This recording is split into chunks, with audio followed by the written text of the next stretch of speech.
نا اللہ رب العالمین اس کا روب پورے عالم کفر پہ ڈال دیتا ہے. اور یہی بات تھی کہ ویل چیئر پہ بیٹھے علامہ خادم حسین رضوی صاحب سے ان لوگوں کو کیا تکالیف تھی.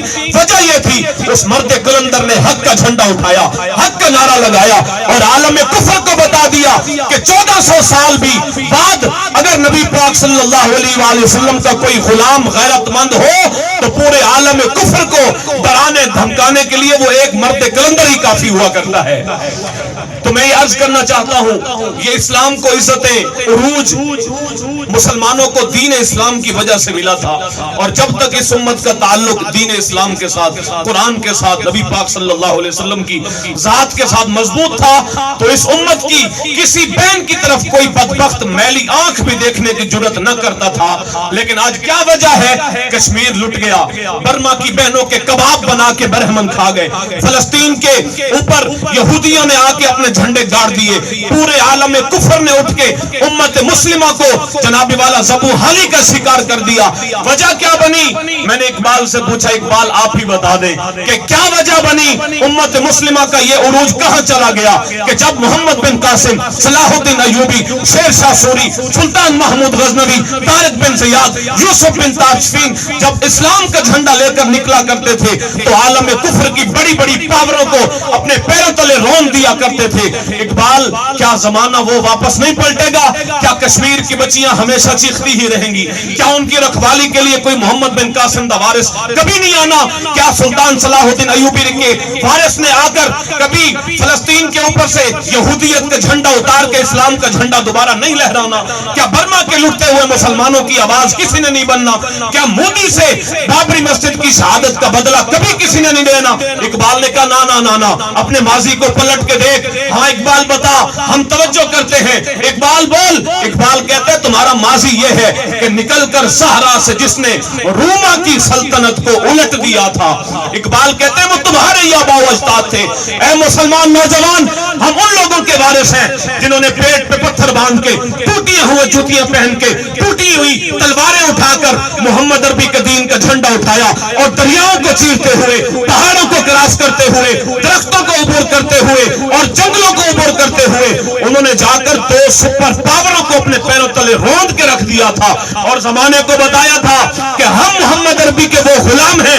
ہمارے رگوں کے اندر جب تک یہ خون کا ایک قطرہ بھی باقی ہے, ہمارے آخری سانس تک ہم اسلام کا پرچم ہمیشہ اٹھا کے رکھیں گے, اور اس راستے پر اگر ہمیں موت بھی آ گئی تو ہم خوشی خوشی شہادت کی موت کو قبول کر لیں گے.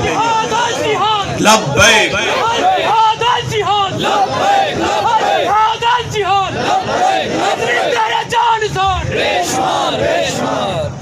علامہ اقبال رحمۃ اللہ علیہ سے میں نے پوچھا, اقبال آپ ہی بتائیں یہ امت مسلمہ کیوں ذبح حالی کا شکار ہوئی؟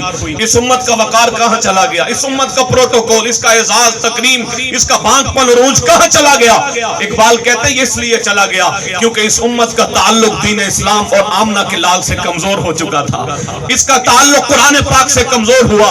اقبال پھر اپنے شکوہ اور جواب شکوہ میں اس امت کی داستان سناتے ہوئے کہتا ہے کہ تیرے کعبے کو جبینوں سے بسایا ہم نے, تیرے قرآن کو سینوں سے لگایا ہم نے, صفحہ دہر سے باطل کو مٹایا ہم نے, اور تیرے قرآن کو سینوں سے لگایا ہم نے. پھر بھی ہم سے گلا ہے کہ ہم وفادار نہیں, ہم وفادار نہیں, تو بھی تو دلدار نہیں.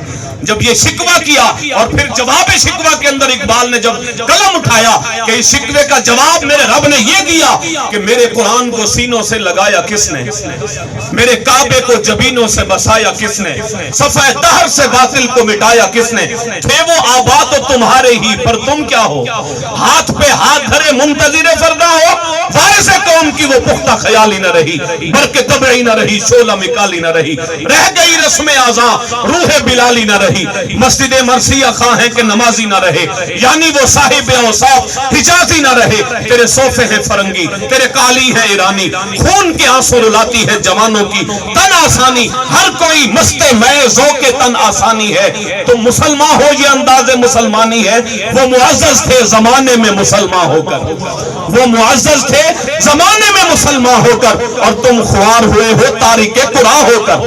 اقبال بھی یہی کہتا ہے اس امت کے ذلت اور زبوں حالی کا مسئلہ اس لیے پیدا ہوا کہ اس امت کا تعلق دین اسلام سے کمزور ہوا۔ آئیے ہم آپ کو یہ پیغام دینا چاہتے ہیں کہ دین اسلام کی حکمرانی کے لیے، دین اسلام کی بالادستی کے لیے، یہ کشمیر کا مسئلہ، فلسطین کا مسئلہ، جتنے بھی مسائل اس وقت امت مسلمہ کو جو ہے وہ پریشان کیے ہوئے ہیں، ان تمام مسائل کا حل ایک ہی ہے، اور وہ ہے اللہ کے دین کی حکمرانی۔ آپ چاہتے ہیں کشمیر آزاد ہو، آپ چاہتے ہیں فلسطین آزاد ہو، آپ چاہتے ہیں پوری دنیا کے مسلمانوں کی عزت بحال ہو اور کوئی بھی ہماری کسی ماں بہن کی طرف میلی آنکھ نہ دیکھ سکے، اگر دل سے چاہتے ہیں تو آئے آج 5 فروری کے اس دن اللہ رب العالمین کی بارگاہ میں دعا کریں، یا رب العالمین صرف اس جگہ پر نہیں، اس ملک میں نہیں، پوری دنیا میں ہمیں دین کے جھنڈے اٹھانے والے غیرت مند حکمران عطا فرما۔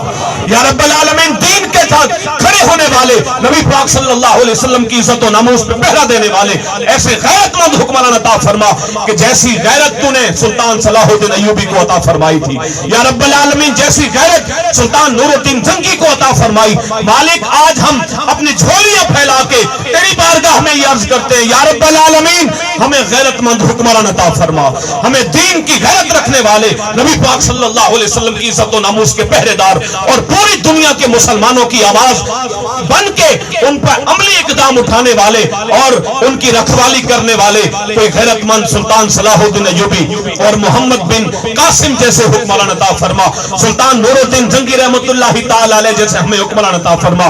کون سلطان نور الدین زنگی؟ جب مصر کے تخت کا وارث سلطان نور الدین زنگی رحمت اللہ علیہ مصر کا حکمران ہے اور رات